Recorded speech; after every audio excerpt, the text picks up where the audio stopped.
Good morning, Grace. Good morning. What was that? Okay. So, to start, every beginning has an end, and every end has a beginning. I was born in Shrewsbury, and up until the age of 14, I grew up in Holscott, right here in this very place, or very near to it anyway. So in a way, I've come back to my roots. I lived with my mum, dad, and younger sister, and at the age of 14, we moved as a family down to Plymouth, where my dad had secured a teaching post. My dad's a biology teacher and therefore believes in science. So my belief system was very much, oh God, blinded. I'll move out the way.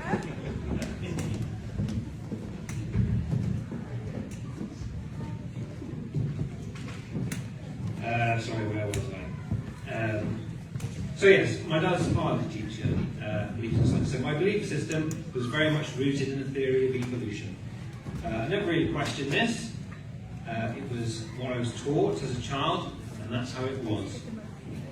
At the age of 16, my whole life, the world turned upside down.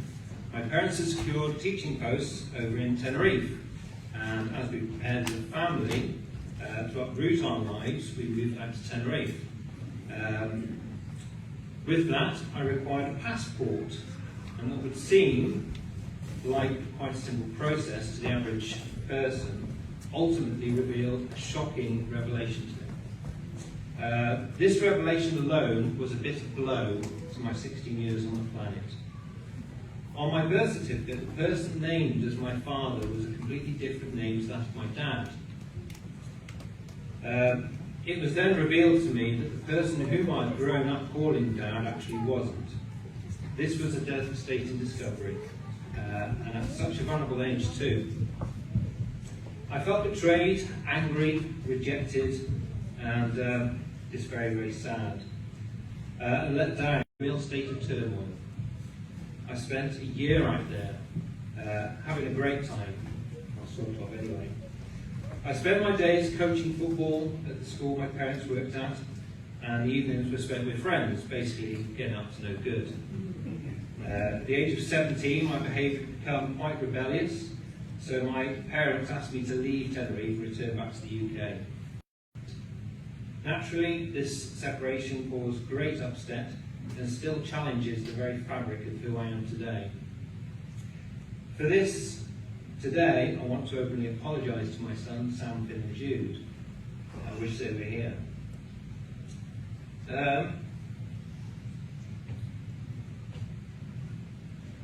There have been many things I have done where I've chosen to think just about myself, but then Sarah came along. Yeah? And my belief system changed, and I began to slowly think about things more that were, like I said, more challenging to me. Sarah was already a Christian, and with that, everyone in her family. This was a real challenge to me, especially was based on that of science and evolution. To be honest, I thought they were all just a little bit deluded. I just couldn't understand why my brother-in-law, Rob, kept on talking about this God. I didn't get it. What on earth was he so passionate about? As this time moved on, so too did my thought process. With that in mind, I began to explore whether there was any truth in their beliefs. Something got for me. In 2017, another bomb felt like it had been dropped as I faced a huge challenge in my career. This resulted in me having to fight for justice, and I had to accept that the path our family had been on was completely be changed. Now, with this situation I found myself in, I really started to understand more clearly about other forces trying to create disruption and influence futures. I would like to acknowledge 3 very important people in this room today, whom without their support and determination to fight on the side of righteousness would have left me to fight a very unrighteous battle on my own. So to this end, Rob and James, thank you. I will never forget the willingness of my brother-in-law to help me at a time Sarah and I had been estranged from him and the family. Thankfully now reconciled by God's grace. James, what a mentor and tower of strength you were to me in one of my darkest moments. Now I did mention that there were 3 people. Sarah, my wife, has always been a continuous rock in our family, steadfast and resilient, as well as beautiful. Thank you for being you. After fighting for justice and seeing very evidently a higher power, I now know to be God at work. I felt I needed to take a bit of a closer look at the Christian faith again, but this time with more of an open mind. Therefore, I signed myself up for a second alpha course. Following this, I tentatively began my journey, but still found that I struggled hugely with the whole idea of faith. In something unseen, that is, anyway. I would go up onto the top of Ponsford Hill and ask for a sign that God was real, something I could see, touch. Some lightning bolt, I guess. For a long time I did this. I asked God to reveal himself to me. Nothing ever happened. I'm not sure even exactly what it was I was looking for or expected to see or hear. In 2020, I started a job at the Derwent School in Gebowen, which required me to sleep in a couple of nights a week. I decided to purchase myself a copy of the book, The Shack, which is this here. As a bit of bedtime, I like bedtime reading.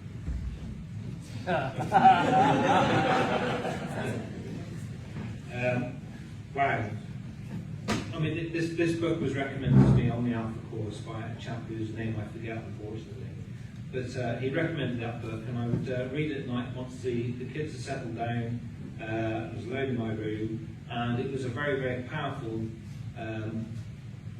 story, certainly about the Trinity. And that, again, challenged me in a way that I've never been challenged before. And quite often, with the story that was told, a book has never done this to me, but I'd have tears streaming down my face. God was working in me, softening my heart and opening my mind to his truth and light. I would urge you today that if you haven't yet read this book, then you should. I have a copy, as you've seen. If anyone would like to loan it, you can. Just ask me. On the 10th of June 2021, I lost consciousness at the wheel of my car. I awoke to shouting, smoke, diesel fumes, surrounded by bushes and debris. Strangers were in my car alongside me. I couldn't understand what was going on. There were people by my side saying he's losing consciousness again, as he tried to rouse me. Ambulance and fire crews had turned up and paramedics were now at my side. Long story short, I had lost consciousness at the Dobby's Garden Centre roundabout and had travelled unconscious around the roundabout towards Basin Hill, crossed the centre reservation between the 2 roads, avoided numerous lampposts, signs, cars and people, and finally took out a steel post, bolted into the tarmac, where my car eventually stopped. I had no visible injuries, not a single mark, and walked away unscathed. However, en route to hospital in the back of the ambulance, paramedics discovered that I actually had an irregular heartbeat. This was something that was unknown at the time and was diagnosed as atrial fibrillation. If I hadn't been involved in the accident, I may not have known to this day about the There is no doubt in my mind that surviving that car accident, not maiming or killing anyone, was nothing short of a miracle. It was God's divine intervention, and I know that God's angels protected me that day. At this point, I want to thank my mother and father-in-law, Val and James, for praying God's daily protection on our family, without which I may not have been on this earth today. You only have to look at the journey I had travelled in an unconscious state to see that there is no logical or possible way that all of those obstacles were avoided, oncoming cars, etc., and not smashed to pieces. Once a few days had passed after the accident, we were coping with the trauma of what could have been. I remember Sarah saying to me, "Well, You did ask for a sign. Is that big enough for you? This was the point at which I made a conscious decision to walk with God. Sometime after this, we started to attend Grace Church, and I committed my life to the Lord. So, this is the next step of my journey of faith. In the Bible, Jesus said in Matthew chapter 28, "Go therefore and make disciples of all nations, baptizing them in the name of the Father, and of the Son, and of the Holy Spirit." I am therefore obeying Christ's command to be baptized today, and I am publicly professing my faith in Jesus. So, if you were paying attention, you would have noticed that at the very beginning of this, I had said that every story has a beginning and an end, and every end has a beginning. Well, although we are at the end of this story, I should say that it is now the end of my old life, and I now walk forth, or rather, in the words of Steve Painter, there he is, get dumped. Begin anew. Thank you for listening.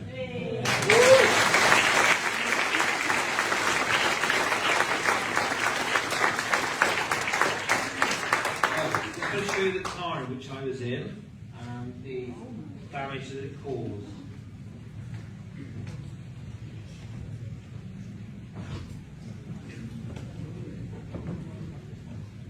Very nice car, Carl. I could do that up for you, you know. I could, yeah, create something new out of something old. Yeah, damaged goods there, you know. So, no, fantastic. Thank you, Carl. Let's give him a round of applause.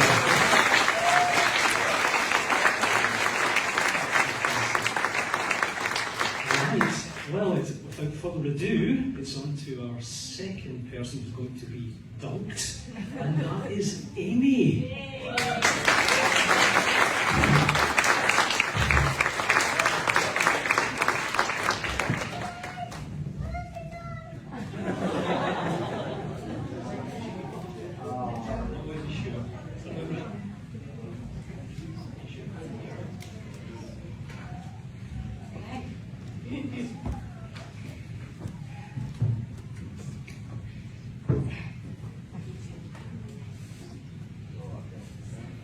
I'm an alcoholic, and I've had chains around me for many years.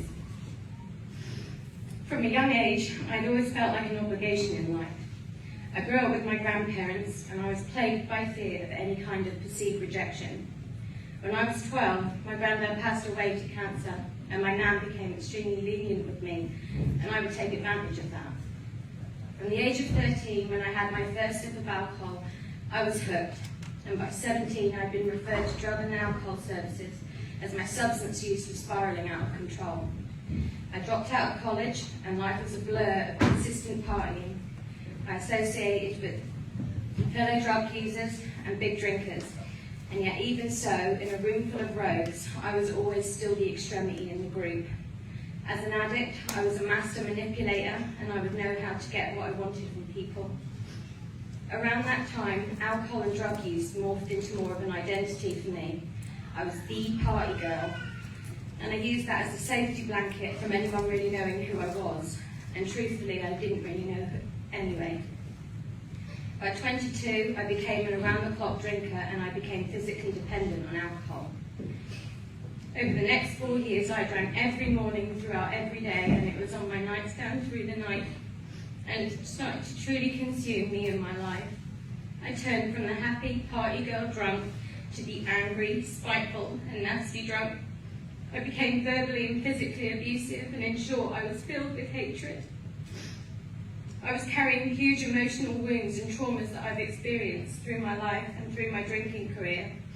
I was a lost soul, and by 26, I reached back out to recovery services and applied for a medical detox. However, a week prior to my book Detox, I became severely poorly. I was in an incredible amount of pain and had started to uncontrollably vomit and started to hallucinate. I was hospitalised and I was experiencing my first ever alcohol-induced pancreatitis attack. I was also having severe withdrawals called the delirium tremens, otherwise known as the DTs. I had a massive grand mal seizure, leaving my husband and my nan, fearing I wouldn't survive or I'd be left with brain damage I had psychosis throughout the entire week, and I believed the devil was talking and taunting me, and it was a very traumatic week, to say the least. After such a horrendous experience, I swore I'd never drink again. I believe I only made it a couple of weeks before I picked the bottle back up. I started having regular pancreatitis attacks and was hospitalised several times a year. I was eventually diagnosed as having chronic pancreatitis, and as I would also have the DTs during these episodes, I was continuously warned my body couldn't take the strain of these kind of withdrawals. It was eventually written on my discharge sheets that I was formally warned I would die if I didn't stop drinking, and I ran the risk of death each relapse, as my withdrawals were so extreme. I was to test this theory again and again, and like a cockroach I came out war-wounded but breathing. God kept saving me, but I couldn't understand why I could never get past a couple of weeks with no alcohol, despite the damage being done to my body and my well-being. The damage my husband, my family and my friends endured. The threat of pancreatitis, DTs and even death couldn't deter me. I could not get out of this vicious cycle. An enemy disguised as a friend I didn't want to lose, and a crutch I could not put down. I had no idea what I was underneath it all, and I believed it was embedded in me. By 2022, alcohol had taken my health, jobs, friendships. I had my second DUI and was potentially looking at a custodial sentence. Social services became involved within our family unit, and I had numerous suicide attempts under the influence and was living a life of pure chaos. In January, my nan passed away, and I felt the final piece of my heart break.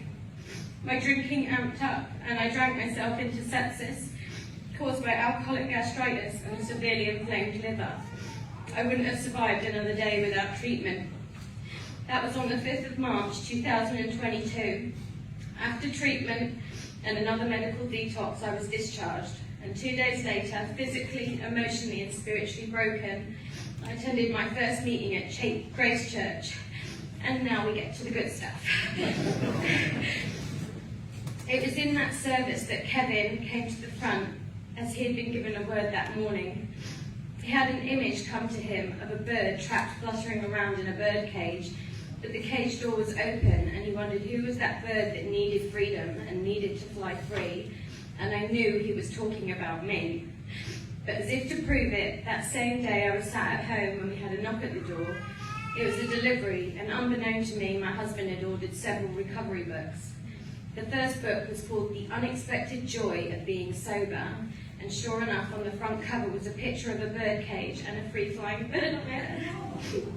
It was as if God was saying, I'm talking to you. That night, I full-heartedly handed my addiction over to Jesus, something I had never done before, and I declared I would never drink again, a sentence I would never have dreamed I would say sincerely. With it came a wave of complete relief, and excitement started to flow over me. God had lifted a weight I'd carried for over 15 years. I am now 5.5 months sober.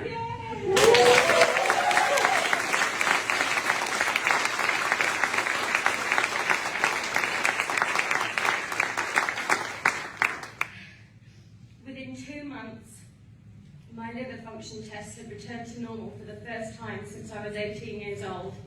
I haven't had a single gastritis attack or pancreatitis attack, and I am no longer on any painkillers. My mental health medications have halved, if not completely stopped, and social services are long gone out of our lives. More than all the physical healing that's taking place, the spiritual and emotional healing that God is working in my life right now is even more miraculous. God is now my comfort, and I have an identity and confidence in Him. I'm not an orphan. I'm a child of God, and I know He loves me unconditionally, and I am not an obligation.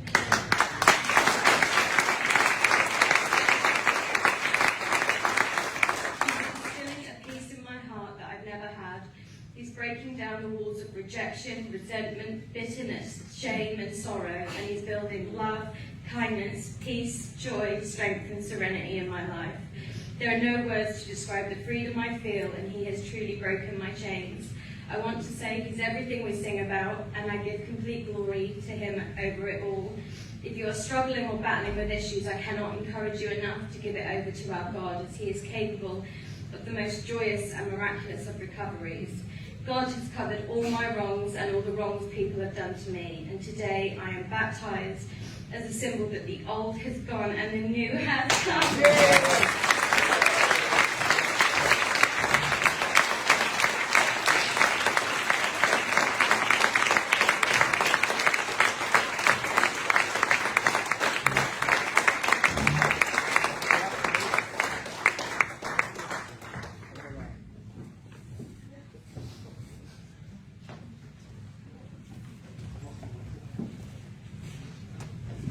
Lost my microphone and all the emotion. Oh my word. Thank you so much to Carl and to Amy for incredible stories of God's grace, mercy, kindness and His love. And so I'm going to talk just for a few minutes, and then I'm going to bring the kids back, and then we're going to actually get these guys down to So, just going to speak for a few minutes. Christians believe that Jesus Christ is the unique Son of God, and that He was conceived by the power of the Holy Spirit, and Mary was His mother. Now, the interesting thing is that Jesus also had a number of half-brothers and sisters, and Mary and Joseph had a number of children after Jesus had been born. And I just want to talk about one of those, a half-brother of Jesus called Jude. I'm probably in the way, so let me just move. Okay, so Jude, I just thought about Jude, and I thought, imagine being the little brother of the Son of God. How would that go for you, do you think? You see, as a parent, I think to myself, as a parent, I would have struggled not to use that to my advantage. Hey Jude, I would have said, like Paul McCartney, hey Jude, can you be a little bit more like your big brother? I'd have bought him a Christmas present with a bracelet. What would Jesus do? You know. So poor old Jude would have had a hard time if I'd been his dad. On the flip side of that, though, I thought actually Jude grew up with Jesus. He spent his whole life growing up with Jesus. So into childhood, adolescence, into adulthood, he would have experienced and watched and observed Jesus throughout. And actually Jude became a Christian. He became a believer and a follower of Jesus. Now let's just get our heads around that. That's pretty incredible evidence to demonstrate that Jesus was who He said He was. If his own brother, who had observed Him day after day throughout his life, became utterly convinced that Jesus was in fact who He said He was, God on earth, God in human form, that's quite a strong piece of evidence. Now Jude, as well as becoming a Christian, then wrote a little letter which ended up in the Bible. And I'm just going to read the very beginning of that letter and then make 3 brief points, I promise. So firstly, let's just read this little bit at the beginning of Jude, which I think we can have on the screen. So this is what Jude writes to Christians, and he says this: Jude, a servant of Jesus Christ and a brother of James, to those who have been called, who are loved in God the Father and kept for Jesus Christ. Mercy, peace and love be yours in abundance. So Jude, in this little letter, one of the things he's doing here is reminding these Christians, these people in this particular church, to keep focused, to keep moving forward, to keep focused on what's true. Because actually there were false teachers in this particular church who were messing with their heads and trying to get them confused. And so Jude is encouraging, oh guys, keep focused on what's true. And even at the introduction here, he's saying, just make sure you keep focused on what's true about who you are. And he says 3 things about who Christians are, even in this little introduction. He says, and I'm going to deal with these things one at a time. And the first thing he says, next slide, is that we are called by God. That we are called by God. And I remember the day when I was called, that sense by which I knew that God was speaking to me, and He was saying to me, Terry, I want to adopt you into my family. I've chosen you. I want you to follow me. And what a glorious day that was. And what a glorious and incredible day it was for Carl and for Amy. Carl's story, about 10 years of sort of moving further on this journey, and then this incredibly dramatic moment where his wife says, so, what about now, mate? You can't really deny it anymore. And this sense of Carl just being so clearly spoken to through an incredibly dramatic event. And then with Amy, if you remember nothing else today, remember Amy's birdcage. That is quite a story, isn't it? How God confirmed he was speaking to her, and as he spoke to her, it completely changed her life. And so I want to say to each of us that God calls us. Even today, God is calling people. Imagine for a moment you're in the departure lounge of an airport and you're going to fly to Greece or somewhere. And there's a call for the flight. With those who are travelling to Athens, go to gate number whatever. At that point you have two choices. The first choice is you can actually get up and walk to the gate and get on the plane and make your flight. That seems quite sensible. Go on this new journey, go on this new adventure.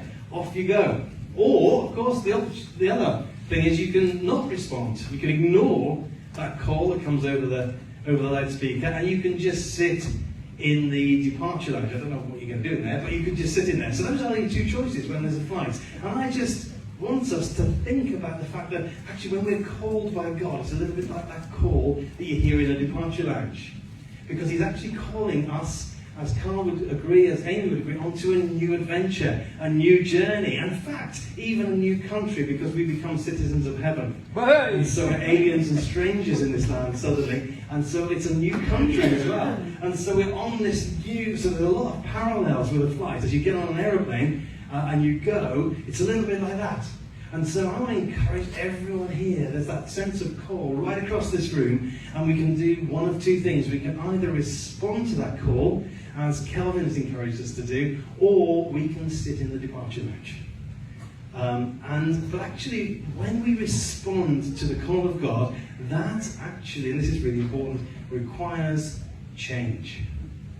Because actually, what happens is that when we get on the plane, we are putting trust in someone else. We're trusting the pilot. Suddenly, we've been driving our own life until this point, and then suddenly the pilot is in charge. And he is taking us on that journey and on that adventure. And so I want to encourage, this is true for Amy. Just to use Amy as an example. Amy thought she was going down a road in her younger life, which was going to be of benefit to her, would be fun for her. And actually she realised that it was actually tearing her apart. And so she realised that that thing had to stop in order for her, as it were, to get on the plane. Does that make sense? And so, we are called by God. That's the first thing. The second thing is this. We are loved in God. That's a strange statement. Why does it say loved by God? No, it says loved in God. Why does it say that? Because the love that we're talking about here, God's love for us, is so much deeper than any other love. Because actually God himself is love. The definition of love is God himself. God is the source of love. He invented the thing. God invented love. We love, you and I love, because we were made in the image of God. And so when we talk about being loved in God, we're actually talking about a love which is so much deeper and so much longer, because it actually lasts beyond this life, and it will never, not even death can separate us from this love, and it will last for the whole of eternity. So we're called by God, we're loved in God, and the third thing is we are kept for Jesus. Again, why doesn't it say kept by Jesus? Why does it say kept for Jesus? Well, let me try and explain this to you by talking about Christmas. Do you realise there's only 125 shopping days till Christmas? Yay! Only 18 weeks till we'll be rocking around the Christmas tree, you and I. Yay! Yeah? But if you think of Christmas, right, a few days before Christmas, the fridge is full of stuff, isn't it? And the presents are wrapped and they're under the tree. And if you open the fridge a few days before Christmas, the person who's monitoring the food and who's in charge of, don't you touch that, that's every that. That's what happens, isn't it? It's being kept, you see. The food's being kept for a celebration. The presents, don't honor the presents, they're being kept for a big day. And in the same way, we are being kept, not just by Jesus, but for Jesus. We're being kept for a great day. The day where we will meet him face to face in heaven. Christians are kept for that day. So we're kept for Jesus. And that also does mean that we're kept by him. Because if you think of the Christmas thing, that food is protected, looked after and stuff, ready for the day. In the same way, God's love and protection and provision and kindness is upon us. Now that doesn't mean that we're immune from any difficulty or any challenge. If only that was the case. It's not, is it? But what we do know, don't we, is that in every situation and every circumstance, God is with us. He's with us. And so every Christian, therefore, is called by God, loved in God, and kept for Jesus. And that applies today to everyone in this room who's a Christian. And that's good news too. It's good news if you are still thinking about God and faith. And so you're called by God today. And then as you respond to him, you are loved and you're kept. Now, Amy chose another song as her first choice for her baptism day, rather than Waymaker, but we actually felt it didn't really work as a worship song. But it seemed so appropriate to her story, actually to Carl's story as well, that we felt we would love to play it. So in a minute, I'm going to ask us to close our eyes and listen to this song, just giving us time to reflect, because I feel not only is this song appropriate to Amy and Carl, this song is appropriate to everyone in the room. If you're a Christian, it reminds you of all that God has done. And if you're not a Christian, it tells you of all that he can do for you. Now, I wonder if we could just close our eyes just for a minute, if you feel comfortable doing that. Let's just be quiet before him. Andy's right, I don't like quiet because I like to talk. Let's just spend a moment with our eyes closed. Let's use this as an opportunity to draw close to God. As a reminder maybe, or perhaps coming back to him, or maybe for the very first time. And in just a moment I'm going to ask Rich to play this, but before we do, as we've got our eyes closed, I'm just going to read a couple of lines of this song. You saw me first and let me in when I was at my worst. The moment when I heard you say my name, it's the first time in so long I'm not afraid. You are the voice that calms the storm inside me. All my life, your love was breaking through. Called, loved, kept. Let's keep our eyes closed. Let's just be quiet for a moment. Let's just be at peace for a moment as we listen with our eyes closed to this song. I wonder if, Carl, you could tell the children that in a couple of minutes